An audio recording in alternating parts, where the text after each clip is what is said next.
Bab 166, Pertarungan kedua melawan Bai Ningbing. Penerjemah, Sky Pharaoh. Editor, Sky Pharaoh. Rambutnya seputih salju dan bola matanya biru, sosok berlengan satu dengan pakaian putih. Siapa lagi kalau bukan Bai Ningbing? Sebelum bila es menyentuh tubuhnya, Fang Yuan bisa merasakan perasaan dingin yang menakutkan menyerangnya dari belakang seperti komet yang menghantam bumi, penuh dengan niat membunuh yang dingin. Iris Fang Yuan berwarna hitam kontras, tidak bergerak dalam bahaya, melompat mundur dan menyuntikkan esensi purba ke dalam Sky Canopy Gu, menciptakan baju besi putih untuk melindungi dirinya sendiri. Bam! Bila es menghantam tanah dengan keras, dan pada saat itu sekelompok es putih tumbuh dari tanah, meletus ke atas. Swoosh! Es yang tajam menusuk ke atas ke arah Fang Yuan mundur, menciptakan jalur es. Fang Yuan dengan mudah jungkir balik dan menghindarinya.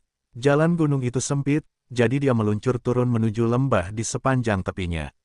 Hehehe, Fang Yuan, oh Fang Yuan, mengapa setiap kali aku melihatmu, aku merasa sangat ingin membunuhmu? Memem, katakan padaku. Bai Ningbing menggigil kegirangan sambil tertawa gila. Tawanya menarik perhatian para Gu Master lainnya di lembah. Melihat Bai Ningbing dan Fang Yuan, ekspresi mereka berbeda.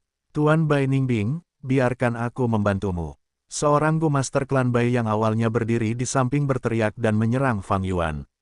Pemimpin klan, itu Fang Yuan dari klan kita.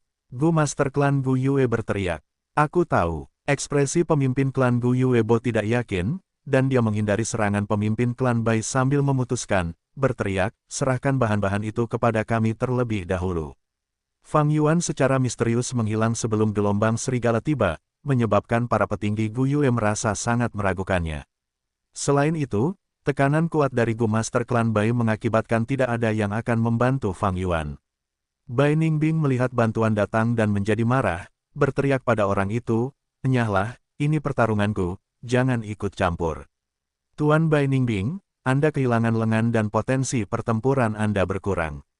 Anda adalah harapan klan Bai kami, Anda tidak boleh kalah. Biarkan saya menyapu rintangan ini untuk Anda. Gu Master klan Bai berteriak sambil melompat, menyerbu ke arah Fang Yuan. Dia mengaktifkan cacing Gu-nya, kedua tangannya bersinar dengan cahaya kuning jingga. Bam! Dia menepuk tanah dengan lembut, dan cahaya itu memasuki bumi. Seketika, gumpalan tumbuh dari bumi. Gumpalan lumpur itu maju ke arah Fang Yuan saat membesar. Tiba-tiba gumpalan lumpur itu meledak, memperlihatkan lengan lumpur kuning. Lengan ini sangat besar, setinggi orang dewasa saat meraih Fang Yuan, kekuatan dan kehadirannya menyebabkan yang lain merasa tercekik. Fang Yuan mendengus jijik. Melihat lengan ini mencengkeramnya dan hendak berhasil, cahaya kemasan gelap tiba-tiba melesat keluar dari celahnya, berubah menjadi pita cahaya mengilap, melilit tubuh Fang Yuan. Lengan besar itu mencapai tubuhnya tetapi terpelintir oleh cahaya kemasan gelap ini, patah dan runtuh. Oh, cacing Gu apa ini? Bai Ningbing menunjukkan keterkejutan di wajahnya. Cahaya keemasan gelap itu menyebar, memperlihatkan wujud asli Gu. Panjangnya lebih dari 1 meter, selebar 2 kepalan tangan. Rangka luarnya yang keemasan gelap menunjukkan dominasi saat bilah silet tajam di sisi tubuhnya bersinar dengan cahaya dingin.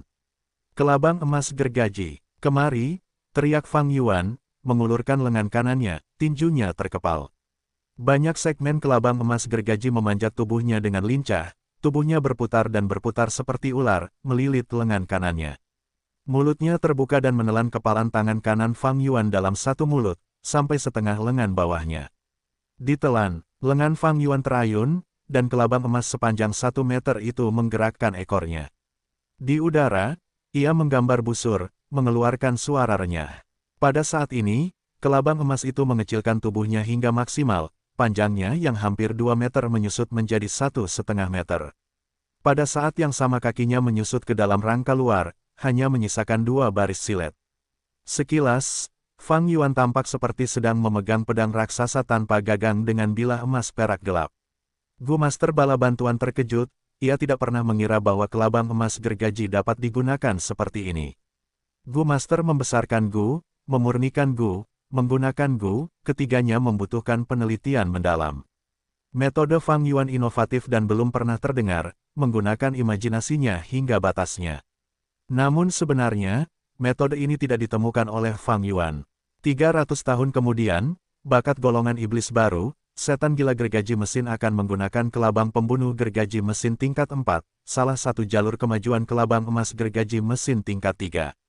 Namun dalam kehidupan ini, Fang Yuan menggunakannya pada titik ini benar-benar belum pernah terjadi sebelumnya. Aku akan membiarkan kalian mencicipinya, Fang Yuan menyeringai, menggunakan esensi purba di celahnya dan menyuntikkannya ke tubuh kelabang emas gergaji mesin. Dengungan dengung-dengung. Dua baris silet kelabang emas gergaji mesin mulai bergerak dengan keras, mengeluarkan suara liar, menyebabkan hati yang lain menggigil saat mendengarnya. Sayap petir Gu. Mata Fang Yuan bersinar dengan tekad saat sepasang sayap petir biru yang menakutkan terbentuk di punggungnya dengan suara yang tajam. Wus! Sayap petir itu mengepak, menyebabkan Fang Yuan melesat keluar seperti kilat. Cepat, cepat, cepat. Kecepatannya begitu cepat sehingga iris mata Master Gu Clan Bai menyusut saat dia merasakan hawa dingin. Bau kematian begitu dekat, dan dia menjerit saat dia menggunakan gu terkuatnya, cahaya kuning tebal muncul di tubuhnya. Cahaya kuning itu seperti baju besi, kecuali bahwa sebelum sepenuhnya terwujud, Fang Yuan sudah mendekat. Rambut hitamnya menari-nari ditiup angin, matanya seperti kilat, tampak seperti dewa iblis yang muncul dari mimpi buruk, membunuh jalannya ke alam fana. Gerakannya keras, dan dia benar-benar mengerahkan otot-ototnya. Saat mereka mengencang, dia menggunakan kekuatan dua babi hutan hingga batasnya. Pedang seperti kelabang emas, melambai seperti bayangan emas di udara. Pisau cukur berputar dengan keras, menebas ke arah pinggang Master Gu Clan Bai. Retak, baju besi cahaya kuning itu hancur di bawah pembantaian gergaji mesin, itu tidak pernah terbentuk sepenuhnya sejak awal. Pada saat ini, itu langsung tersebar.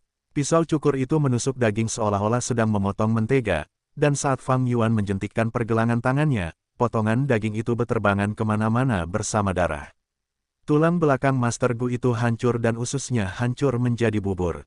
Bagian atas tubuh Master Gu Clan Bai terpental ke udara, sementara bagian bawahnya tetap di tempatnya. Plop, dia menatap dengan mata terbuka lebar, menatap bagian bawahnya dengan ketakutan, sekarat dalam ketakutan dan keterkejutan yang luar biasa. Keributan ini menyebabkan pertarungan di antara kedua klan itu berhenti sementara. Mereka semua melihat ke arah Fang Yuan, mengirimkan tatapan terkejut dan marah. Master Gu Clan Bai ini juga seorang tetua tingkat 3, dan sedikit terkenal. Namun, di bawah serangan agresif dan dominan Fang Yuan, dia langsung terbunuh. Tubuh Fang Yuan masih berlumuran darah, dengan daging Master Gu Clan Bai masih menempel di pakaiannya. Kedua sisi kelabang emas gergaji masih berputar dengan keras, dan dengan keganasan seperti itu. Membuat semua orang berpaling. Sungguh cacing Gu yang hebat. Bai Ningbing berteriak, matanya menunjukkan kegilaan dan kegembiraan. Fang Yuan, kau benar-benar tidak mengecewakanku. Ayo bertarung. Dia berteriak, gairahnya berkobar seperti api, menyerang Fang Yuan. Dasar bajingan berisik. Ekspresi Fang Yuan sedingin es, berbalik untuk melakukan serangan balik. Bam! Kelabang emas gergaji dan bilah es bertabrakan. Dengan suara berderak, pisau cukur memotong bilah es dan membuatnya hancur berkeping-keping. Pada saat berikutnya, kelabang emas gergaji menerobos bilah es dan menyapu wajah Bai Ningbing. Ekspresi Bai Ningbing berubah saat dia dengan tegas melepaskan bilah es dan mundur ke belakang, hampir 2 meter jauhnya. Kelabang emas gergaji mesin saat menyusut hanya berukuran 1,5 meter. Ditambah dengan lengan kanan Fang Yuan, masih ada sedikit jarak sebelum bisa mencapai Bai Ningbing. Namun Fang Yuan berkehendak, dan kelabang emas gergaji mesin tiba-tiba memanjang. Ini, Bai Ningbing tercengang dan tidak mengantisipasi kejadian ini. Dadanya dipukul oleh ekor kelabang itu. Bahkan dengan otot-otot esnya yang melindungi tubuhnya, masih ada luka besar di tubuhnya. Pada saat itu, dia merasakan kekuatan yang kuat menyerangnya, dan dia tak terhindarkan terlempar, mendarat di batu besar di belakangnya. Darah berceceran di permukaan batu, tetapi otot-otot esnya segera menghentikan pendarahan.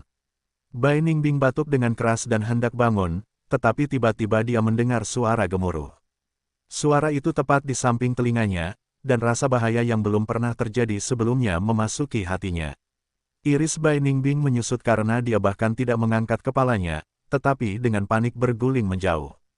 Bam! Pada saat berikutnya, kelabang emas gergaji turun dari langit. Dengan auranya yang kuat, ia menghantam tanah tempat ia berada beberapa saat yang lalu.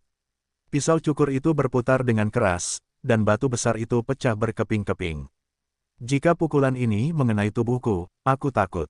Hati Bai Ningbing menjadi dingin, dan rasa marah yang berasal dari sifatnya yang pemarah muncul. Sejak pertarungannya dengan Gu Yue Qingsu, ia berhenti menekan kultivasinya, dan membiarkannya meningkat secara alami. Meskipun ia kehilangan anggota tubuh, ia memiliki kultivasi yang lengkap, tetapi masih ditekan oleh Fang Yuan tahap awal peringkat 3 ini. Marah, penghinaan, amarah, bunuh. Ia menggeram, pergelangan tangannya berputar dan menyuntikkan esensi purba ke dalam Gu Bila Es, membentuk Bila Es yang baru. Melihat Bai Ningbing mendekat, Fang Yuan tertawa dingin dan menyerang dengan sekuat tenaga. Ia telah memperoleh Gu babi hutan hitam dan putih, sehingga kekuatannya lebih besar dari Bai Ningbing. Pada titik ini ketika melambaikan kelabang emas gergaji, ia seringan cabang pohon. Memotong, menebas, memutar, kelabang emas gergaji berputar dengan keras, bergerak lincah seperti lebah di tangan Fang Yuan. Kadang-kadang ia tampak berat seperti gajah, kadang-kadang ganas seperti harimau, dan kadang-kadang fleksibel seperti ular. Hal yang paling penting adalah, kelabang emas mengikuti keinginan Fang Yuan, memanjang dan menyusut pada waktu-waktu tertentu, kadang-kadang lebih panjang dan kadang-kadang lebih pendek, kadang-kadang lurus kadang-kadang keriting. Itu membuat Bai Ningbing sulit beradaptasi, dan ia hampir tidak bisa membela diri. Ia menangis dan menjerit saat ia mundur secara bertahap, tubuhnya dipenuhi dengan luka-luka. Jubah perang putihnya telah berubah menjadi pakaian pengemis. Fang Yuan bergerak seperti angin hitam, ekspresinya tenang saat ia menunjukkan teknik pedang, seni pedang, kapak, dan tongkat yang sangat mendalam. Ia menggabungkan semua keterampilan ini menjadi satu, mengubah kelabang emas gergaji rantai menjadi senjata yang mematikan. Gu tergantung pada siapa penggunanya. Bagus sekali, Fang Yuan. Bai Ningbing berteriak setelah banyak Bila Es pecah, ia akhirnya menyadari bahwa ia tidak bisa berhadapan langsung dengan Fang Yuan. Tubuhnya bermandikan darah dan pertahanan otot-otot es hampir hancur, tetapi ini memunculkan hasrat bertarungnya yang besar. Jika jarak dekat tidak bisa, maka jarak jauh bisa. Gu peti mati es burung biru. Bai Ningbing menjauh dan meludah beberapa kali. Beberapa burung terbang mengepakkan sayap mereka dan terbang menuju Fang Yuan. Fang Yuan tidak panik. Dengan ekspresi yang tidak berubah, lengan kirinya bergerak dan bilah bulan berwarna darah menghentikan burung-burung es ini di jalur mereka, menyebabkan mereka meledak di udara. Orang-orang biasanya ahli dalam menggunakan Moonblade hanya dengan satu lengan, tetapi Fang Yuan memiliki pengalaman pertempuran yang sangat kaya, dan bahkan lengan kirinya dapat menembakkan Moonblade sepenuhnya tanpa penyimpangan apapun. Bai Ningbing melihat itu tidak berhasil, menggunakan Gu Es. Es beterbangan dan bercampur dengan burung-burung biru untuk membentuk serangan bertubi-tubi. Serangan jarak jauh Fang Yuan hanya menggunakan Moonblade, jadi dia hanya memilih untuk memblokir burung-burung es yang paling berbahaya. Terhadap es, dia menghindari beberapa sambil menahan yang lain dengan Gu kanopi langitnya. Bai Ningbing akhirnya memiliki sedikit keunggulan dan ingin meningkatkan keunggulannya, tetapi Fang Yuan tiba-tiba tertawa dingin dan mengangkat tangan kanannya, menyebabkan kelabang emas gergaji terlepas dan menggali jalannya ke dalam tanah. Ancaman tersembunyi ini terlalu berat. Bai Ningbing tercengang mendengarnya, memarahi dengan keras saat dia dengan cepat mengambil langkah mundur bab 167 yang keempat. Penerjemah, Skyfaro Editor, Skyfaro. Kau memaksaku. Bai Ningbing menggertakkan giginya, membentuk Bila Es.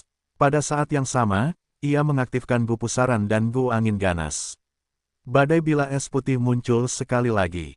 Awalnya hanya hembusan kecil, tetapi dengan sangat cepat, ukurannya membesar dan angin dingin menderu saat badai salju menyebar.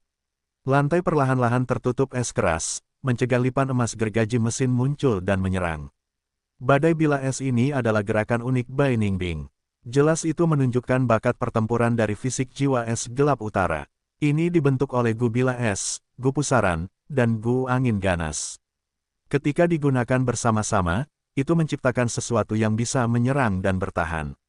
Tanpa dua atau lebih Gu pertahanan bekerja sama, seseorang tidak dapat menahannya. Angin kencang menderu dan Bila Es membeku di semua jalurnya. Badai putih menyerang seperti binatang buas besar yang terbangun, membuka mulutnya dan melahap Fang Yuan. Ketiga Gu ini bersama-sama membentuk teknik serangan ganas yang dapat membekukan semua makhluk hidup. Bahkan dengan pertahanan Gu kanopi langit, Fang Yuan mungkin tidak akan mampu menghalanginya. Badai mendekat, tetapi Fang Yuan menunjukkan ekspresi jijik. Sayap petir di belakangnya langsung mengepak, menjauh dari badai bilah es ini. Sekarang situasinya berbeda. Jika ini adalah masa lalu, kecepatan gerakannya akan lebih rendah dari badai ini, tetapi sekarang badai tidak dapat lagi mengejarnya. Mata Fang Yuan bersinar dengan cemerlang saat dia berbalik arah di udara, dan terbang menuju lembah. Badai bilah es mengejarnya tanpa henti. Jangan datang ke sini, pergi sana. Baik itu Master Gu klan Bai, atau klan Gu Yue, keduanya memarahi dan berteriak. Fang Yuan tertawa dingin, melanjutkan serangannya. Badai bilah es memiliki aura yang mengesankan saat terus mengejar Fang Yuan sementara tawa Bai Ningbing terdengar dari dalam. Jangan berpikir untuk melangkah lebih jauh. Seorang Master Gu klan Bai menghalangi jalan Fang Yuan. Tangan Fang Yuan mengait, dan dari tanah muncul garis emas tebal dan panjang dan mendarat di lengan kanannya, seperti pedang besar. Dengungan-dengung-dengung, suara amukan dari pisau cukur menyebabkan kelopak mata Master Gu klan Bai menggigil. Fang Yuan memegang lipan emas gergaji di tangan kanannya saat cahaya darah bersinar di tangan kirinya, dia menggunakan gubulan darah tetapi tidak menembakkannya. Tubuhnya ditutupi baju besi berwarna putih, dan sayap guntur memercik di belakang punggungnya. Rambut hitamnya berkibar tertiup angin, dan di belakangnya ada badai putih seukuran gunung. Kehadirannya sangat kuat dengan matanya memancarkan niat membunuh yang tajam, seolah-olah dia sedang menyerbu di padang pasir, seorang jenderal dengan 7 kemenangan di bawah ikat pinggangnya. Menginjak-injak semua musuhnya menjadi daging cincang, dan memotong lawan menjadi tulang-tulang yang patah. Ahahaha, Gu Master Klan Bai merasakan tekanan yang mustahil saat urat-urat nadi muncul di dahinya, dan dia tiba-tiba berteriak keras, mendorong dirinya sendiri. Tetapi saat dia berteriak, melihat Fang Yuan bergegas ke arahnya tanpa henti, dia tiba-tiba terdiam dan lari. Dia takut, ketakutan di hatinya mengikis semangat juangnya. Fang Yuan tidak mempedulikannya, sebaliknya bergegas menuju serigala mahkota guntur yang berada di ambang kematian. Angin bertiup saat serangannya menakutkan, dan kemanapun dia pergi, Gu Master menghindar. Serigala mahkota guntur memaksa dirinya untuk fokus, menoleh ke arah Fang Yuan. Petir berkumpul di giginya, harga diri Raja Binatang Buas yang tak terhitung jumlahnya menolak untuk membiarkan dirinya mati dengan mudah. Bahkan melalui kematian, dia akan membalas. Fang Yuan tampaknya hendak menabrak serigala mahkota guntur seperti meteor yang menghantam bumi, tetapi pada detik terakhir dia tiba-tiba menyentakkan kakinya dan melesat ke langit, terbang keluar dari lembah dengan sudut yang curam.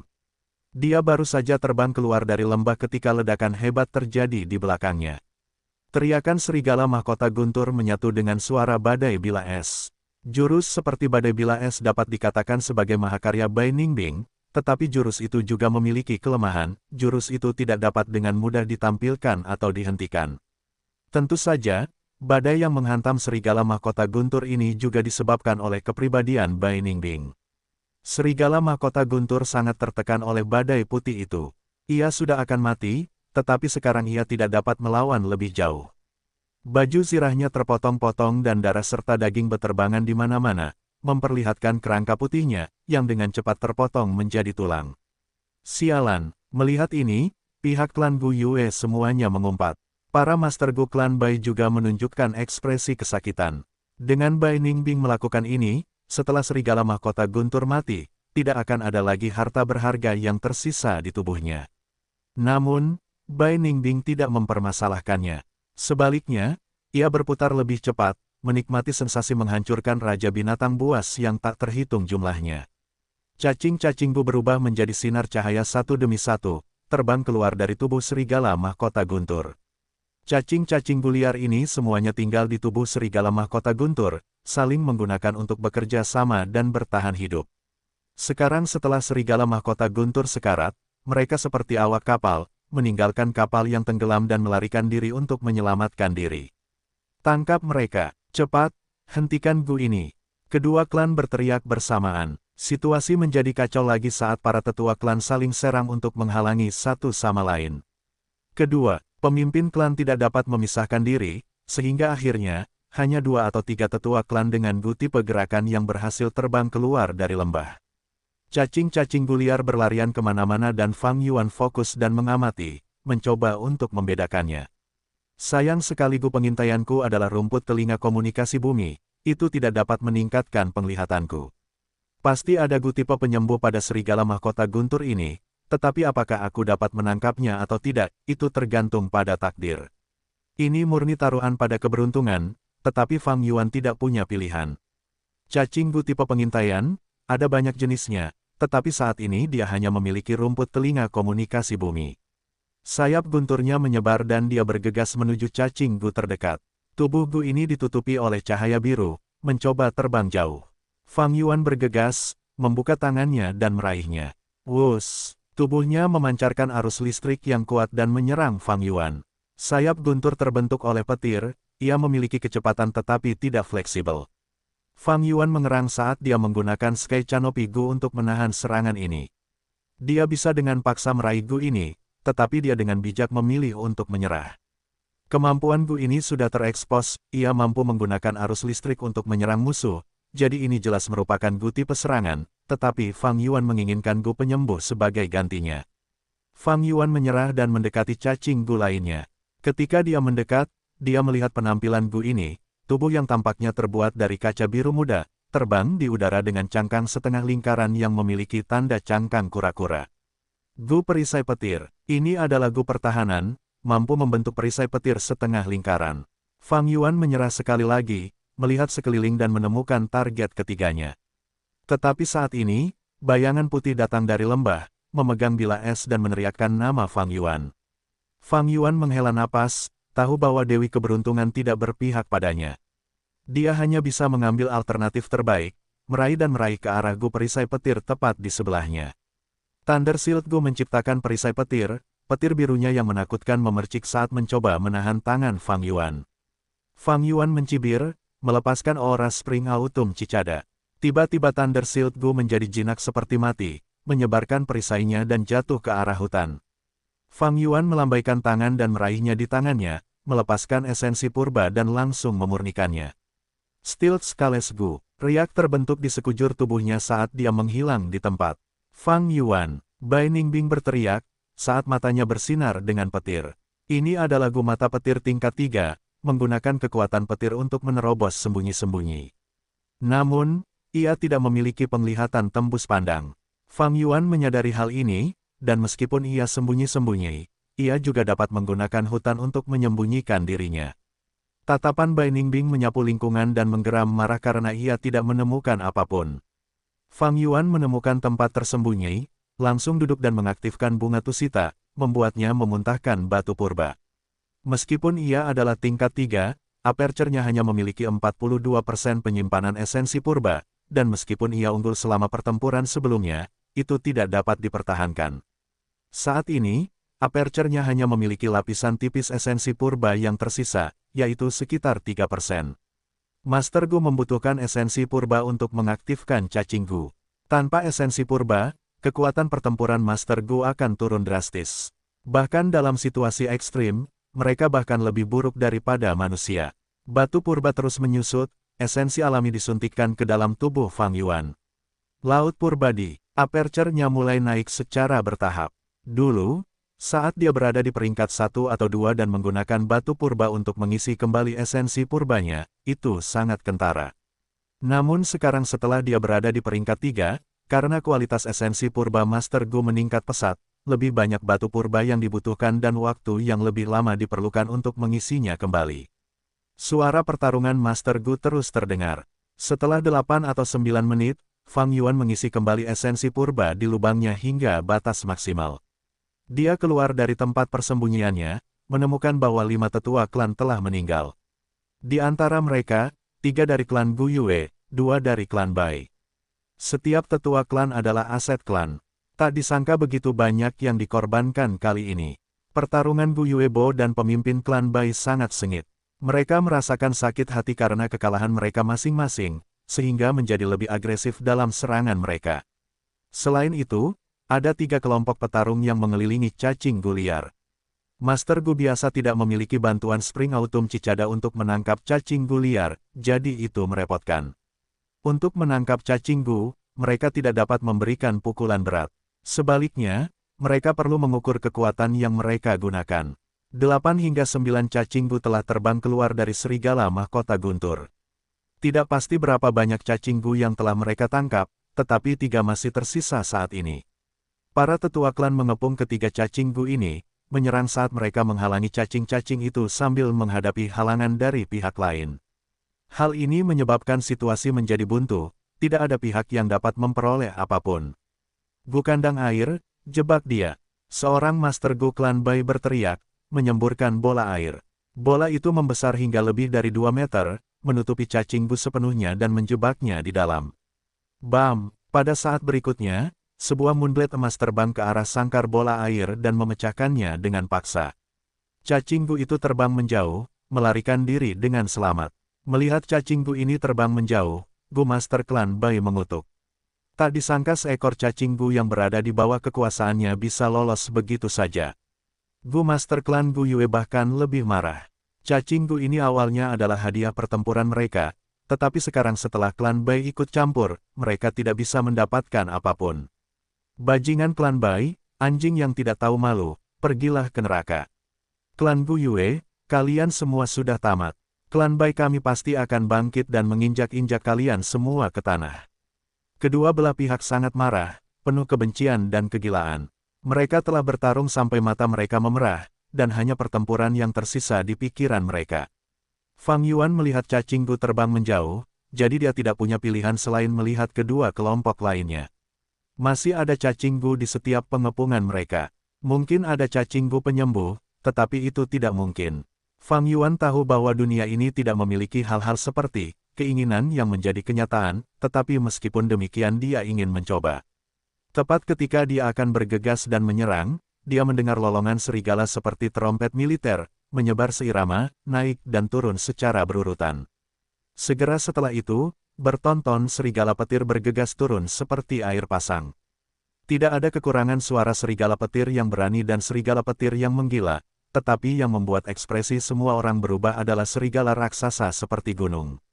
Serigala Mahkota Guntur. Ada serigala Mahkota Guntur keempat.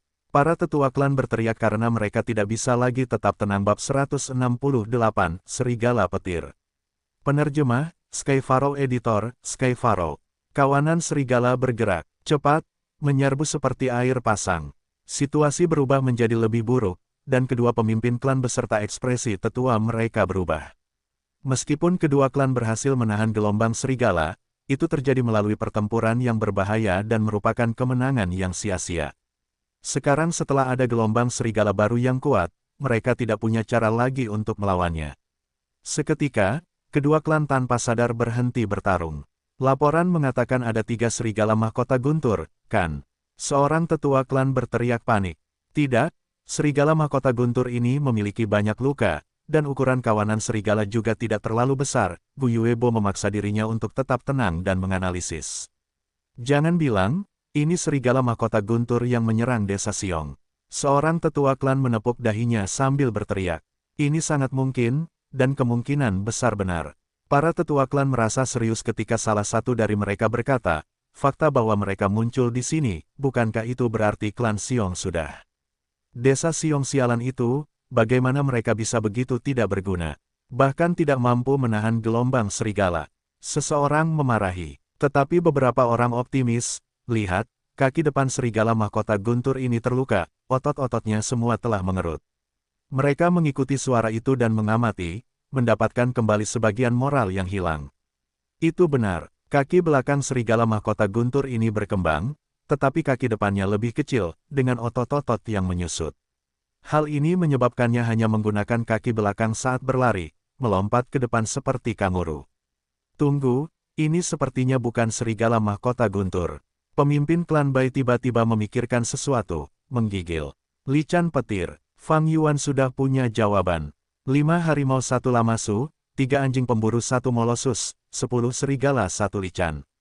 Lican juga merupakan jenis serigala, tetapi jauh lebih pintar daripada serigala dalam beberapa kali, dan biasanya merupakan ahli strategi kawanan serigala. Lican petir di hadapan mereka tampak seperti serigala mahkota guntur, sehingga kebingungan Gu Master pengintaian sangat umum terjadi. Namun, ia adalah raja binatang buas biru sejati, dan memiliki kecerdasan yang tidak kalah dari manusia. Lican petir ini, meskipun lebih rendah dari serigala mahkota guntur biasa dalam hal kekuatan fisik, memiliki kecerdasan manusia dan jauh lebih berbahaya daripada serigala mahkota guntur. Dengan pasukan serigala petir yang besar untuk dikomandoi, tidak mengherankan jika klan Xiong dimusnahkan oleh mereka. Maju, Fang Yuan melebarkan sayapnya dan terbang ke langit. Para tetua di sini telah menjalani pertempuran panjang, dan kekuatan tempur mereka sangat terkikis. Mereka tidak dapat menghadapi kawanan serigala, dan yang lebih penting, kekhawatiran mereka terhadap satu sama lain membuat kedua belah pihak sulit untuk bekerja sama. Fang Yuan berbalik dan pergi, Raja Binatang Buas yang tak terhitung jumlahnya itu bukan lelucon. Meskipun masih ada 2 cacing liar yang terbang di sekitar, dia tidak peduli. Dia harus segera pergi, karena jika terlambat, dia mungkin tidak akan punya kesempatan. Mengetahui batas diri dan mampu melepaskan dan mengalah, ini adalah kriteria nomor 1 untuk menjelajahi dunia. Mundur, gelombang serigala sangat besar, kita tidak bisa melakukan apapun terhadapnya. Kembali ke desa dan rencanakan pertahanan kita. Meskipun para tetua klan belum menyadari identitas Lican Petir, mereka semua memiliki pikiran untuk mundur. Tetapi saat ini, Lican Petir itu menggeram, membuka mulutnya yang besar. Taring serigalanya setajam belati, dan di antaranya, gumpalan hitam muncul entah dari mana, membentuk bola hitam dalam sekejap. Bola hitam itu melesat keluar, menggambar. Lintasan hitam melengkung di udara dan menghantam tanah. Meleset, serigala mahkota guntur ini tamat, bidikannya payah. Para tetua klan berteriak, tetapi Fang Yuan terbang lebih cepat lagi. Bam! Bola kabut hitam itu meledak dan di bawah dampak yang kuat itu, kabut hitam menyebar ke seluruh tempat. Kecepatannya lebih cepat daripada yang bisa dilihat mata. Dalam waktu singkat, kabut itu menutupi radius lebih dari 100 li, 1 li sama dengan 500 meter. Ini adalah gua asap serigala tingkat 4. Hati Fang Yuan mencelos, dia telah membuat respons yang paling logis pada saat pertama. Tetapi asap serigala hitam menyebar terlalu cepat, benar-benar menyelimutinya. Seketika, dia merasa seperti sedang berdiri di tengah langit malam, tidak melihat apapun kecuali kegelapan. Di mana-mana ada asap tebal, membuat sulit bernapas, dan sangat tidak nyaman. Namun untungnya dia memiliki sayap guntur, jadi selama dia terbang, dia bisa keluar dari jangkauan asap serigala. Retak, pada saat berikutnya, sebuah sambaran petir menyambar, membelah asap hitam tebal seperti ular guntur atau naga yang mengamuk, menempuh jarak lebih dari 100 li dan menyerang Fang Yuan secara langsung. Si Lican Petir menyerang. Petir itu begitu cepat sehingga orang hampir tidak bisa bereaksi terhadapnya. Namun pada saat yang krusial ini, naluri bertarung Fang Yuan melampaui kecepatan pikirannya, bereaksi lebih dulu. Gu Perisai Guntur, Gu Kanopi Langit, sebuah perisai petir bundar muncul di depan Fang Yuan, dan di tubuhnya juga muncul baju besi putih. Petir yang mengamuk bersinar dengan kecerahan yang menusuk mata seperti naga surgawi yang meraung, menabrak perisai petir. Perisai itu bertahan kurang dari sedetik sebelum hancur karena kekuatan petir yang dahsyat. Petir itu mendarat di Fang Yuan. Pada saat itu, meskipun dia sudah menutup matanya, dia masih merasakan cahaya menembus pupilnya. Kekuatan yang dahsyat menyerangnya, menyebabkan dia jatuh. Dia hampir pingsan saat arus listrik bergerak, melumpuhkan otot-ototnya, hampir membuatnya lupa bernapas. Plop, dia jatuh ke tanah. Dia akhirnya berhasil sadar kembali setelah rasa sakit yang hebat mengalir melalui dirinya seperti gelombang. Dia menahan rasa sakit dan mati rasa yang hebat, dan mencoba untuk bangun.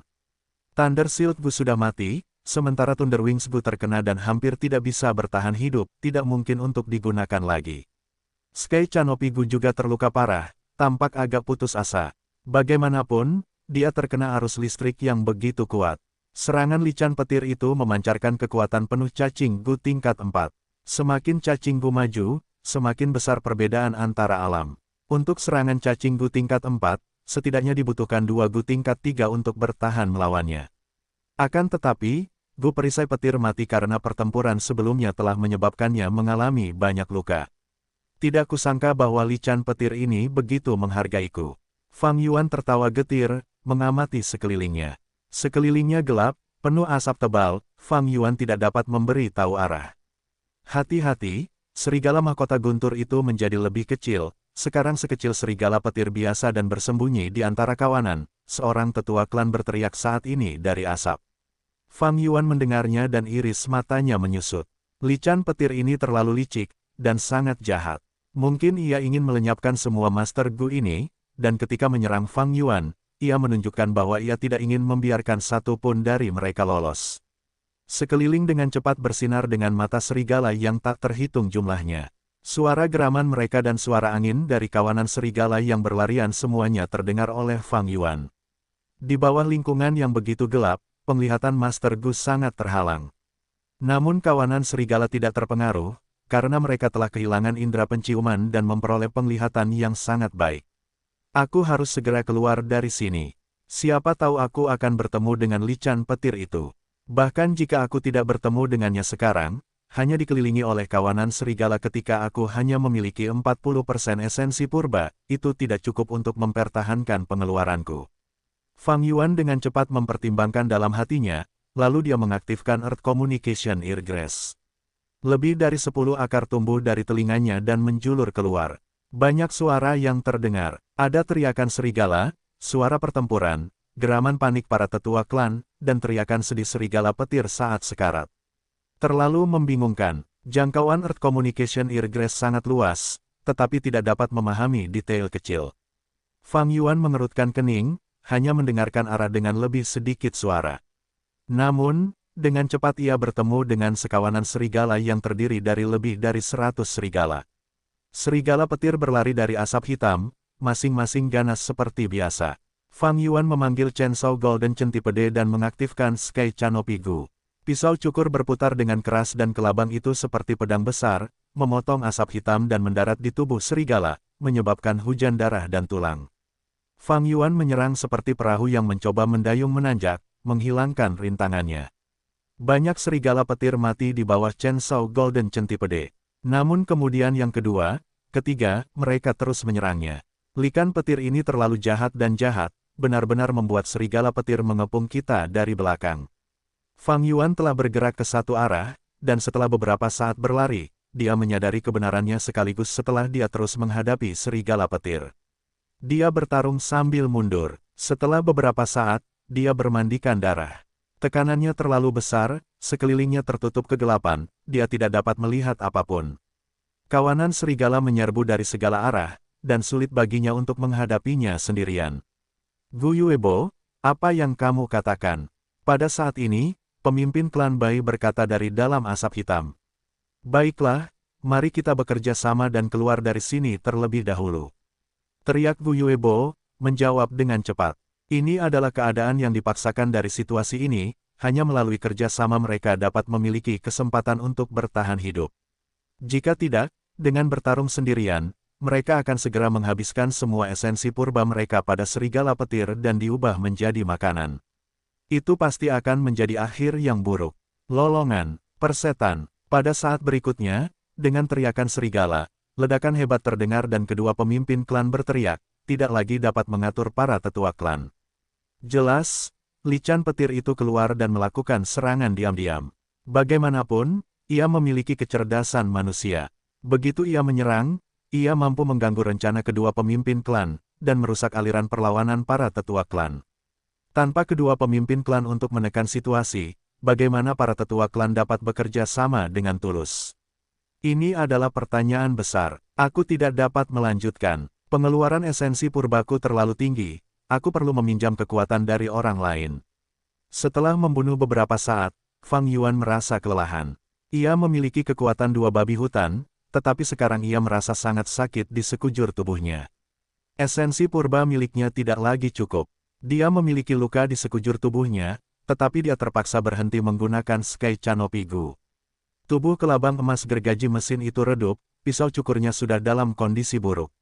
Dalam waktu singkat, dia telah membunuh hingga 1000 serigala, dan di antara jumlah itu, ada juga serigala petir yang berani. Beberapa dari mereka lebih keras dari baja, karena mereka memiliki gu yang defensif. Kelabang emas gergaji mesin tidak kebal, dan tanpa pisau cukur, kekuatan serangannya akan sangat berkurang, dengan cepat menjadi tidak berguna. Fang Yuan tidak memperpanjang pertempuran apapun, dia bergerak cepat saat bertarung. Dia mengandalkan Earth Communication Eargrass untuk menganalisis situasi. Begitu dia mendengar langkah kaki serigala petir yang hiruk-pikuk, dia akan mengubah arah dan mencoba menghindarinya. Serigala petir yang hiruk-pikuk adalah Raja 1000 binatang buas, dia tidak bisa melawannya sendirian. Begitu dia ditarik ke dalam pertempuran, dia akan jatuh ke dalam pengepungan, dan itu akan menjadi jalan buntu. Aku tidak puas. Dari asap tebal, seorang tetua klan berteriak saat suaranya berhenti. Dari asap hitam, kawanan serigala menyerang, dan banyak tetua klan tewas di mulut serigala, menggeram tak berdaya dan marah. Aku juga tidak bisa bertahan lebih lama lagi. Fang Yuan merasakan aura kematian, tetapi dia tetap tenang, semakin berbahaya, semakin tenang pikirannya. Hatinya tidak goyah sama sekali. Dalam kehidupan sebelumnya, dia pernah berada dalam situasi yang lebih buruk. Situasi saat ini masih tidak seburuk itu. Dengan dua pemimpin klan yang bertarung dengan lican petir, Fang Yuan masih punya kesempatan. Oh, suara pertarungan di depan. Fang Yuan mendengar suara itu dan mengubah arahnya. Dia sudah mencapai batasnya, jadi tidak peduli apakah itu klan Gu Yue atau Gu Master klan Bai, mereka tetap berguna baginya. Bunuh, bunuh, bunuh. Jauh di sana, dia mendengar Gu Master ini berteriak, bertarung tanpa henti. Fang Yuan berlari cepat, dan tiba-tiba berhenti. Bai Ningbing. Catatan, Jiao Dian Bei Lightning Lichan, sejujurnya diterjemahkan secara langsung menjadi Electric Licik Bei. Karena tidak ada kata dalam bahasa Inggris untuk Bei, maka digunakanlah Lichan. Bei sebenarnya adalah serigala legendaris di Tiongkok yang mungkin ada atau tidak, dikatakan memiliki dua kaki yang sangat pendek di depan sehingga ia menunggangi punggung serigala normal. Atau semacam itu, Biao harimau legendaris, mitos yang tidak memiliki kata dalam bahasa Inggris. Jadi saya menggantinya dengan lama subbab 169, menemukan jalan. Penerjemah, Sky Pharaoh Editor, Sky Pharaoh. Tubuh Bai Ningbing dipenuhi luka-luka. Napasnya tersengal-sengal dan tampak berantakan. Saat Fang Yuan tiba di sana, keduanya tercengang. Takdir memang sesuatu yang misterius. Belum lama ini, mereka masih musuh bebuyutan, ingin saling membunuh. Namun, saat ini, mereka harus bekerja sama demi kesempatan untuk bertahan hidup. Bekerja sama dengan Bai Ningbing. Mata Fang Yuan bersinar seperti jurang, menilai, meskipun Bai Ningbing gila, bersama dengan fakta bahwa ia juga menyadari takdirnya sendiri, itu tidak berarti ia menyerah untuk hidup. Keinginan untuk hidup adalah naluri alami seseorang, persyaratan paling mendasar dari semuanya. Sebenarnya, karena keinginan Bai Ningbing yang kuat untuk hidup dan karena ia menghadapi jalan kehancuran yang tak terhindarkan, ia mengembangkan kepribadian seperti itu. Di dunia ini, tidak ada musuh abadi. Bekerja sama dengan Bai Ningbing adalah solusi terbaik. Namun, bagaimana ia bisa menanyakannya dengan cara yang dapat meyakinkannya? Hehehe, Fang Yuan, ternyata itu benar-benar kau. Bai Ningbing berbicara lebih dulu, tertawa keras, nadanya menjadi agresif. Kalau begitu matilah bersamaku. Dengan kau mati bersamaku, itu akan menjadi akhir hidupku yang menarik. Menarik, Fang Yuan punya pikiran. Sambil tersenyum tipis, dia mendekati Bai Ningbing. Serigala petir di sekitarnya menyerang, tetapi Fang Yuan mengangkat tangannya, kelabang gergaji itu berayun dan membunuh 3 serigala petir di tempat, membuat mereka terbang. Sampai sekarang, 2 baris pisau cukur kelabang emas gergaji sudah sangat rusak. Kekuatan pemotongannya sangat berkurang. Itu hanya bisa digunakan sebagai benda tumpul. Di bawah tekanan serigala-serigala ini, mari kita lakukan pertempuran hidup dan mati yang intens, bukankah itu lebih menyenangkan? Fang Yuan semakin dekat ke Bai Ningbing, mulutnya melengkung menjadi senyum kejam. Kelopak mata Bai Ningbing bergetar, dia tidak menyangka Fang Yuan menjadi maniak yang lebih hebat darinya. Tetapi ini sejalan dengan keinginannya. Jika sikap Fang Yuan sudah lebih lunak, dan demi bertahan hidup Fang Yuan ingin bekerja sama dan melarikan diri, dia malah akan memandang rendah Fang Yuan, bahkan merasa terhina dan ingin membunuh Fang Yuan sendiri. Di dunia ini, ada orang yang seperti ini. Jika kamu bersikap baik kepada mereka, mereka akan merasa bahwa kamu mudah diganggu, dan memandang rendah dirimu. Dengan bersikap tegas kepada mereka, kamu bisa mendapatkan rasa hormat sebagai gantinya. Kamu benar-benar ingin mati. Kalau begitu aku akan mengabulkan keinginanmu. Bai Ningbing menyipitkan matanya, memancarkan aura berbahaya. Fang Yuan tertawa terbahak-bahak, langkahnya melambat saat berbicara dengan nada tua dan berpengalaman. Manusia hanya hidup selama 100 tahun, itu tidak nyata seperti mimpi yang berakhir dalam sekejap. Apa gunanya seseorang hidup di dunia ini? Tidak lebih dari sekadar melakukan perjalanan, dan menyaksikan hal-hal menarik. Meskipun aku tidak ingin mati, aku tidak takut mati. Aku sudah berada di jalan yang benar, aku tidak menyesal bahkan jika aku mati. Itulah perasaan Fang Yuan yang sebenarnya. Sejak awal waktu itu sendiri, siapa yang bisa hidup selamanya? Bahkan jika itu adalah Master Gu tingkat 9. Atau bahkan Renzu sendiri yang hanya bisa hidup lebih lama, tetapi tidak selamanya. Mereka akhirnya menghadapi kehancuran. Jadi jika seseorang mati, apa masalahnya? Bahkan jika di saat berikutnya, Fang Yuan mati dalam gelombang serigala ini, dia tidak akan menyesal. Karena dia telah bekerja keras untuk tujuannya. Dia telah memberikan segalanya, dan hidup sesuai dengan keinginannya. Mampu melihat melampaui hidup dan mati. Hanya dengan begitu seseorang dapat hidup tanpa hambatan, hanya dengan begitu kehidupan dapat memiliki kebebasan sejati. Bai Ningbing mendengar ini, dan seluruh tubuhnya menggigil. Dia terus berkata bahwa dia tidak takut mati, tetapi dia tetap tidak pernah bebas dan tenang. Karena dia tidak dapat melihat melampaui kematian, dan tidak dapat melepaskan kehidupan ini. Ketika seseorang takut, dia menjadi budak. Bai Ningbing sendiri hanyalah budak hidup dan mati. Namun, ini bukan salahnya, karena dia masih terlalu muda. Banyak hal yang perlu dialami sendiri, hanya dengan begitu seseorang dapat memperoleh pencerahan. Namun sekarang, kata-kata Fang Yuan memberinya jalan baru, untuk melampaui kebenaran yang sedang dia perjuangkan. Menyaksikan hal-hal menarik, sudah ada di jalanmu, tidak ada penyesalan bahkan jika kamu mati. Bai Ningbing bergumam, lalu tiba-tiba bertanya, jalan, apa itu jalan? Fang Yuan tertawa dingin, semakin dekat, setiap orang memiliki jalannya sendiri, aku tidak perlu memberitahumu jalanku, dan bagaimana aku bisa tahu jalanmu.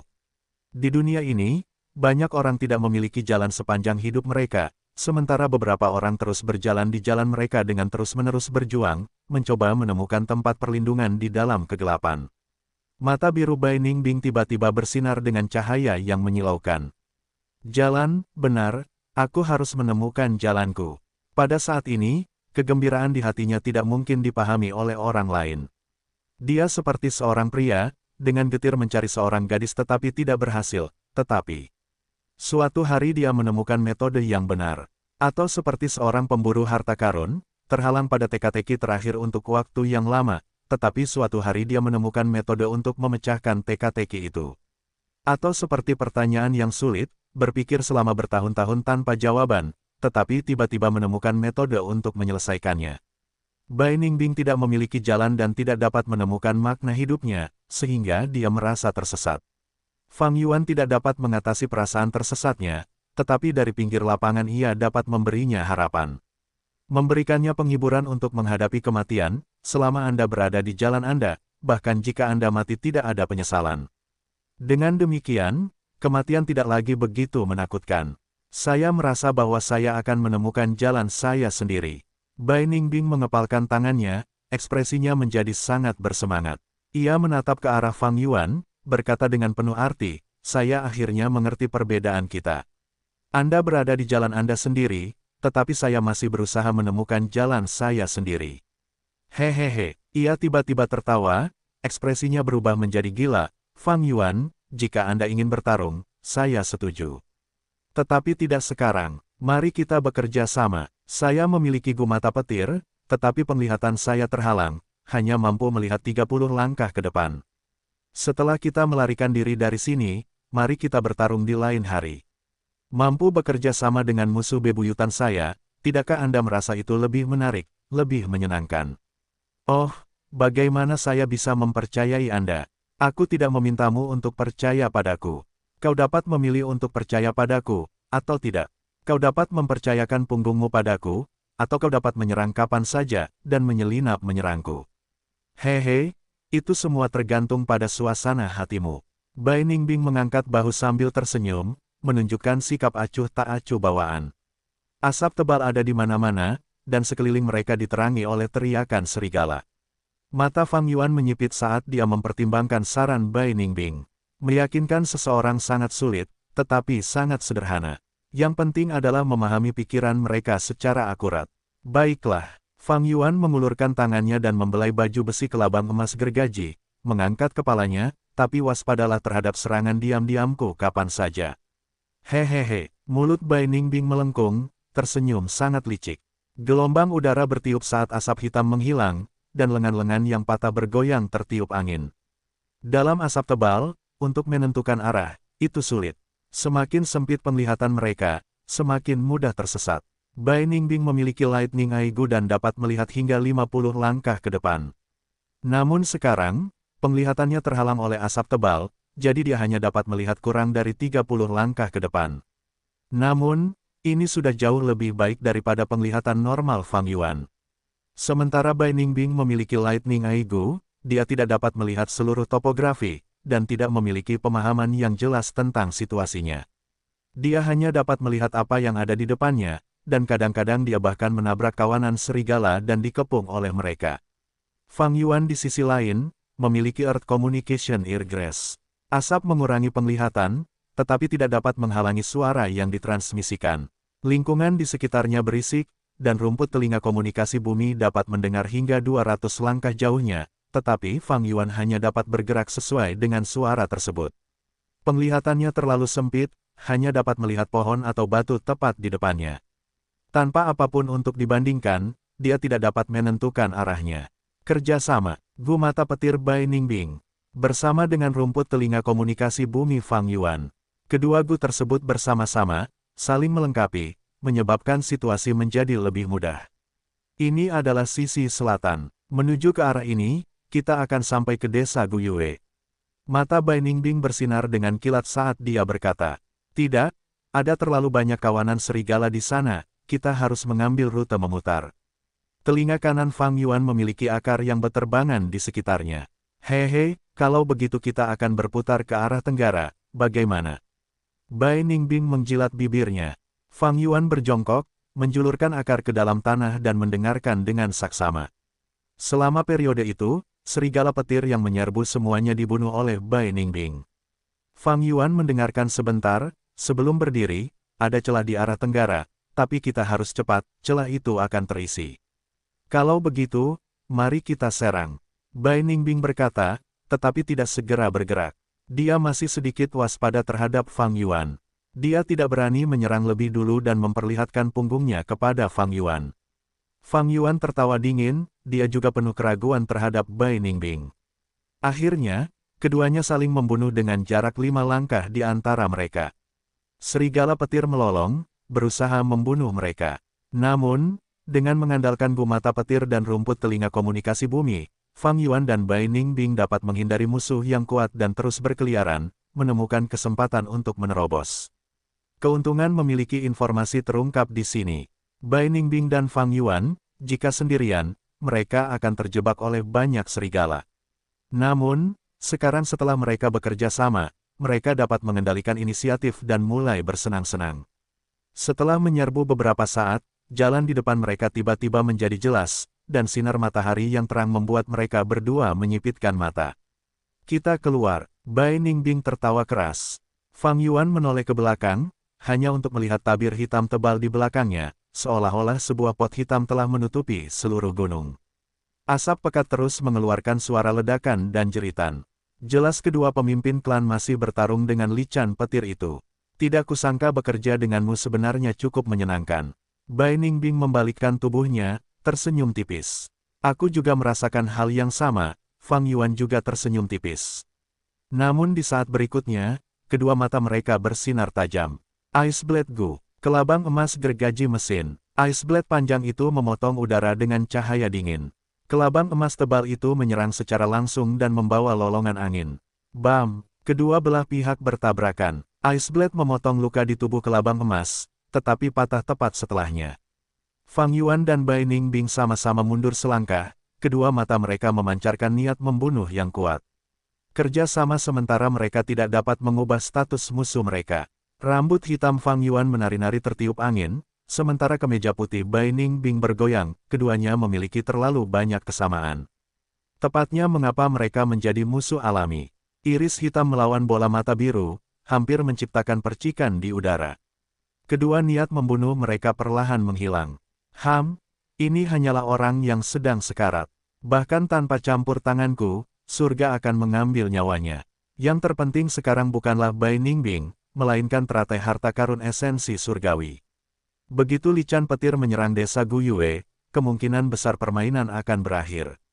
Aku harus menyerang sebelum itu, selagi aku punya kesempatan. Fang Yuan menganalisis, matanya menyipit. Mata Bai Ningbing menjadi lebih cerah, bergumam, jalan, tidak ada penyesalan, benar, bahkan Ren Zhu harus mati.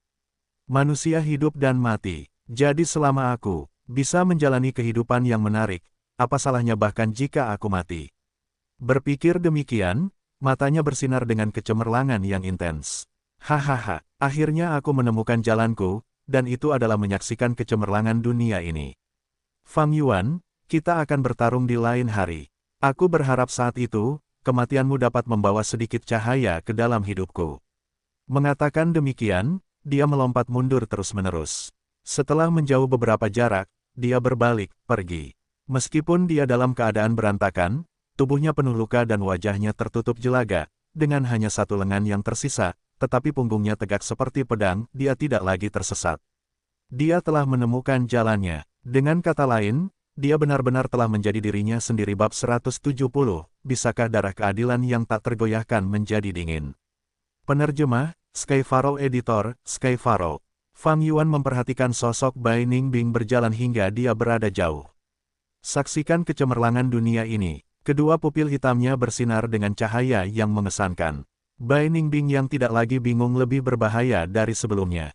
Hidup dan mati tidak lagi mengganggunya, dan semakin dekat dia dengan kematian, semakin dia akan menunjukkan keanggunan yang tak tertandingi dari fisik jiwa es gelap utara. Namun, ingin melawanku nanti, Fang Yuan tiba-tiba terkekeh, kau pasti akan kecewa. Begitu dia keluar dari asap tebal itu, Fang Yuan telah memutuskan untuk meninggalkan Gunung Qingmao. Akan menarik untuk bertarung dengan Bai Ningbing, tetapi itu tidak bermanfaat baginya. Bai Ningbing telah menetapkan definisi kecemerlangan pada Fang Yuan, dan itu karena dia masih muda dan pandangannya tentang dunia terbatas pada Gunung Qingmao. Namun, Fang Yuan berbeda.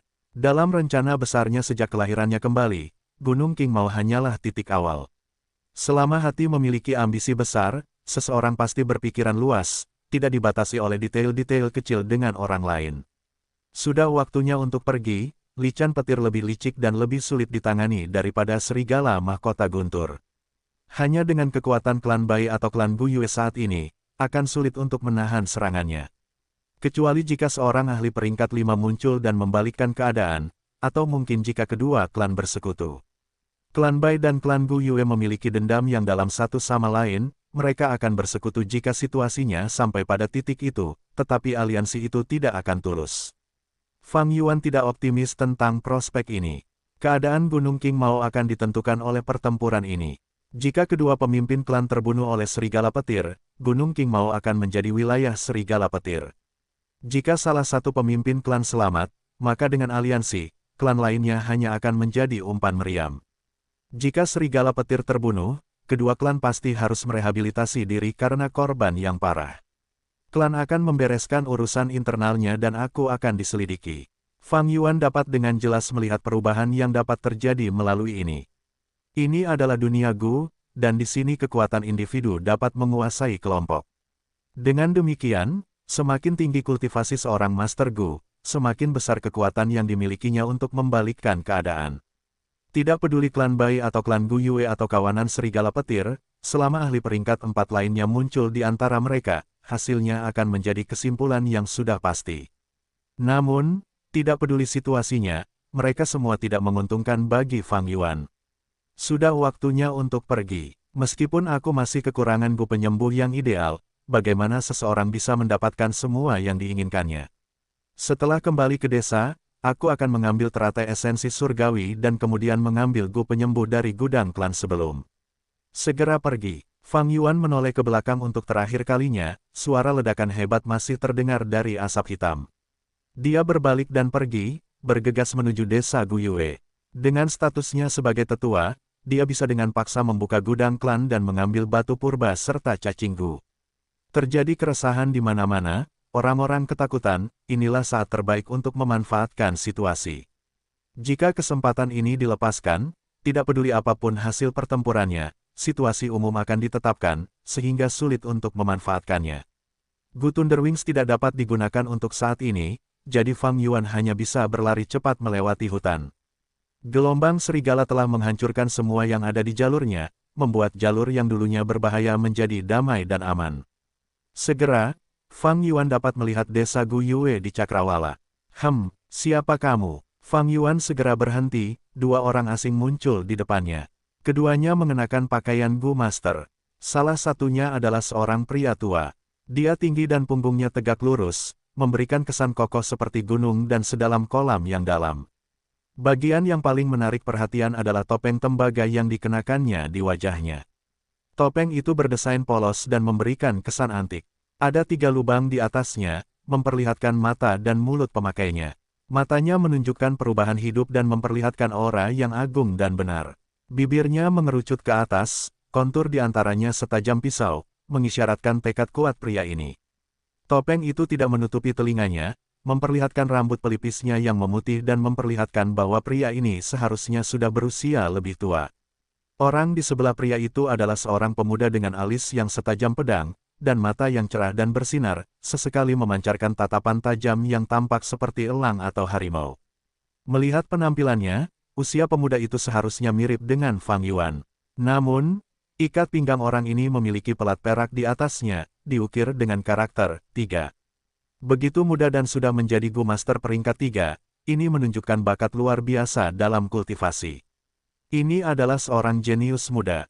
Namun, tatapan Fang Yuan hanya berhenti sejenak pada pemuda ini, sebelum beralih ke seniornya. Pemuda ini memiliki kulit agak gelap dengan bibir yang mengerucut, seluruh tubuhnya memancarkan aura yang tajam dan profesional, jelas bukan seseorang yang bisa diremehkan. Namun, dada yang sedikit membuncit beserta struktur anggota tubuh dan tenggorokannya membuat Fang Yuan langsung menyadari identitasnya sebagai seorang gadis. Fang Yuan tidak akan pernah meremehkan wanita, tetapi dibandingkan dengan gadis heroik ini, identitas pria parubaya di sampingnya akan mengejutkan siapapun. Tai Sueleng, pikiran Fang Yuan tersentak, dalam hati ia teringat identitas pria parubaya ini.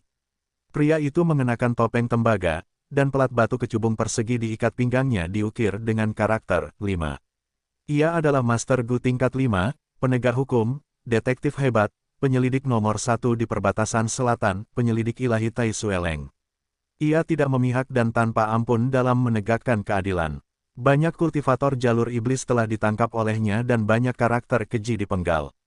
Ia adalah contoh teladan dari jalur kebenaran, dan telah membuat reputasi yang sangat tinggi bagi dirinya sendiri dengan memecahkan banyak kasus saat ia bepergian ke seluruh perbatasan selatan.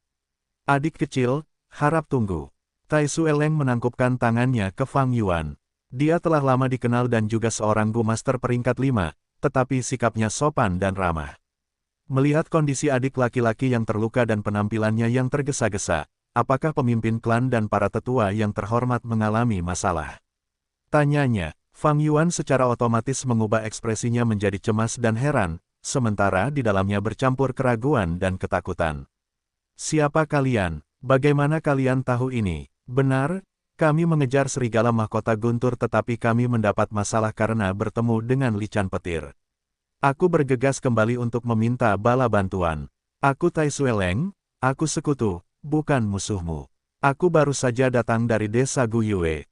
Adik laki-laki, kamu tidak perlu kembali untuk meminta bala bantuan, gelombang binatang buas menyangkut semua manusia dan kita harus bergandengan tangan untuk menghadapinya. Tai ini akan memberikan semua yang dia bisa. Tai Sueleng segera mengambil tugas ini untuk dirinya sendiri. Sialan, tidak kusangka aku, Gu Yuebo, akan mati di sini hari ini. Bahkan jika kita mati, kita tidak bisa membiarkan serigala petir ini lolos begitu saja.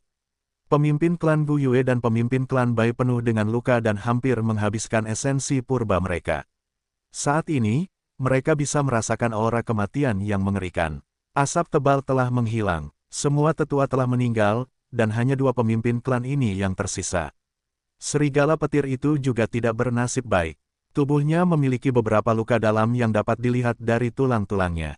Ia menggertakkan giginya dan mundur ke belakang kawanan serigala petir. Matanya berkedip dengan tatapan licik saat ia mundur dari pertempuran di garis depan. Kemarilah, kau pengecut. Pemimpin klan Bai meraung dengan marah. Namun, serigala petir itu terus mundur ke belakang dan kemudian melolong, memerintahkan serigala petir biasa untuk menyerang ke arah dua Master Gu tingkat 4 ini. Bajingan licik, Gu Yuebo dan pemimpin klan Bai saling memandang, dan mendesah. Mereka telah bersiap untuk melakukan serangan balik yang kuat sebelum mati, tetapi serigala petir itu memiliki kebijaksanaan yang tidak kalah dari manusia dan tidak tertipu. Hidupku sudah berakhir, sialan ini, kita akan mati di mulut serigala petir biasa ini. Tepat ketika kedua pemimpin klan ini menjadi sangat putus asa, sebuah suara tiba-tiba datang dari kejauhan, dua pemimpin, bertahanlah sebentar. Suara itu bergema di hutan pegunungan. Tubuh kedua pemimpin klan itu tersentak dan mereka segera berbalik untuk melihat, memperhatikan sosok tinggi yang bergegas ke arah mereka. Sosok itu berulang kali melintas, bergerak bebas di antara kawanan serigala. Setelah beberapa saat, sosok itu berdiri di samping kedua pemimpin klan. Anda, kedua pemimpin klan itu bertanya pada saat yang sama. Namaku Tai Sueleng. Astaga, pemimpin klan Bai menarik napas panjang karena terkejut. Ia terkejut, gembira, dan juga bingung, mengapa Tai Sueleng ada di sini. Gu Yuebo, di sisi lain, menyadari alasannya saat ia dengan gembira berkata, jadi, itu penyelidik ilahi Tai. Tepat saat ia mengatakan ini, kawanan serigala menyerbu masuk. Sekelompok makhluk jahat, lidah Tai Sueleng tampak meledak dengan guntur, dan dengan teriakan rendah ia memanggil Gu di celahnya. Boom, aura tak berbentuk tiba-tiba meletus, memancar dan menelan segalanya. Aura ini seperti gunung, gigih dan tak tergoyahkan. Itu seperti surga itu sendiri karena ia memandang dunia dan melihat melalui segalanya. Gu yang benar, hanya seorang Master Gu yang memiliki hati yang benar yang dapat menggunakannya. Aura yang benar dapat melemahkan makhluk jahat, dalam jangkauannya, semakin rendah kemauan musuhnya, semakin besar efek pelemahannya. Tai Sueleng pernah menggunakan Gu ini untuk membuat seorang Master Gu tingkat 4 kehilangan kekuatan bertarungnya dan menyerah sepenuhnya. Ini adalah seni tertinggi untuk menaklukkan musuh tanpa harus bertarung. Lolong-lolong, momentum serigala petir terhenti. Anggota tubuh mereka gemetar di bawah tekanan aura ini, dan mereka tidak berani bergerak maju. Hau, si serigala petir itu berteriak dari belakang, mencoba memerintah kawanan serigala petir ini. Berani sekali. Tai Sueleng melotot dan tiba-tiba mengulurkan tangan kanannya, membuat gerakan mencengkeram ke arah si serigala petir. Gemuruh, riak menyebar di langit, dan tangan besi hitam yang besar merobek langit dan mencengkeram si serigala petir. Gu Grappling Iron Fist peringkat 5. Si lican petir itu licik, tetapi tidak memiliki keberanian. Selain itu, tubuhnya penuh dengan luka sehingga ia tidak berani melawan gerakan ini secara langsung, dan malah dengan cepat menghindar. Namun, tangan besi hitam ini telah mengunci erat lican petir itu, dan ia terus mengejar. Si lican petir itu tidak dapat melarikan diri darinya. Kepribadiannya yang ganas terstimulasi, ia mengeluarkan raungan keras dan dengan keras bertabrakan dengan tangan besi hitam itu. Tangan besar itu hancur tetapi si lican petir itu menerima luka serius. Hampir semua tulangnya berada di ambang kehancuran. Ia mengeluarkan rintihan menyedihkan tetapi tidak berani melawan Tai Sueleng lagi. Akhirnya, ia dengan kesal menatap Tai Sueleng dan kedua pemimpin klan, sebelum ia menyelipkan ekornya dan melarikan diri. Ia akan melarikan diri. Cepat, hentikan. Kedua pemimpin klan itu berteriak, tetapi Tai Sueleng berdiri di tempat dan tidak bergerak. Penyelidik ilahi, tolong habisi ini. Gu Yuebo menangkupkan tangannya dan memohon. Tai Sueleng menggelengkan kepalanya pelan. Pada saat ini, Fang Yuan dan gadis muda itu akhirnya tiba. Mereka telah melihat bagaimana lican petir itu dipaksa pergi oleh tangan besi itu. Ayah, kenapa kau melakukan itu? Kau terluka. Gadis muda itu segera mendekati Tai Sueleng dan menghentakkan kakinya dengan marah, nada celaannya penuh dengan kekhawatiran. Ruonan, lican petir ini sangat licik. Mengusirnya dengan paksa adalah cara terbaik untuk menghadapinya. Tai Sueleng berbicara, ketika tiba-tiba tubuhnya sedikit gemetar. Astaga, dia menyemburkan darah dari mulutnya. Ada warna kehijauan yang aneh dan suram dalam darahnya, dan saat darah itu jatuh ke tanah, darah itu segera menggerogoti sepetak rumput hijau, mengeluarkan asap yang tidak sedap. Jelas, dia menderita luka serius. Ayah, kau baik-baik saja. Gadis muda itu, Tai Ruonan, segera mengangkat tangannya dan mencoba menyembuhkan Tai Sueleng. Tidak perlu repot-repot, kau tahu luka-lukaku. Aku akan merasa jauh lebih baik setelah mengeluarkan sedikit darah, Tai Sueleng tertawa dan melambaikan tangannya, menolak pengobatan. Melihat pemandangan ini, kedua pemimpin klan yang sebelumnya merasa kesal, langsung merasa malu. Penyelidik ilahi tidak mementingkan diri sendiri, kau membantu kami meskipun kau menderita luka serius. Kami akan sangat mengingat kebaikan ini. Aku pernah mendengar nama besar Tai Sueleng, dan hari ini aku dapat melihat bahwa itu sepenuhnya dibenarkan dan layak dikagumi. Kami berterima kasih kepada penyelidik ilahi karena telah menyelamatkan kami. Kedua pemimpin klan menangkupkan tangan mereka satu demi satu dan mengucapkan terima kasih. Tuan penyelidik ilahi, mohon hormati desa baikku dengan kehadiranmu. Rasa terima kasih karena telah menyelamatkan hidupku, aku akan berusaha sekuat tenaga untuk membalasnya. Kata pemimpin klan Bai, bagaimana mungkin Gu Yuebo hanya menonton saat desa Bai mencoba membawa Tai Sueleng pergi. Dia tahu mengapa Tai Sueleng ada di sini, dan tersenyum bangga. Saya tahu bahwa Lord Divine Investigator ada di sini karena permintaan Jia Fu dan datang untuk menyelidiki kasus pembunuhan itu. Klan Gu Yue kami akan melakukan yang terbaik untuk bekerja sama. Ekspresi pemimpin klan Bai berubah ketika dia mendengar ini. Tai Sueleng berkata, begitulah. Namun, orang yang bertanggung jawab atas penyelidikan ini bukan aku, tetapi putriku Tai Ruonan. Seketika, semua orang yang hadir menoleh untuk melihat gadis muda itu.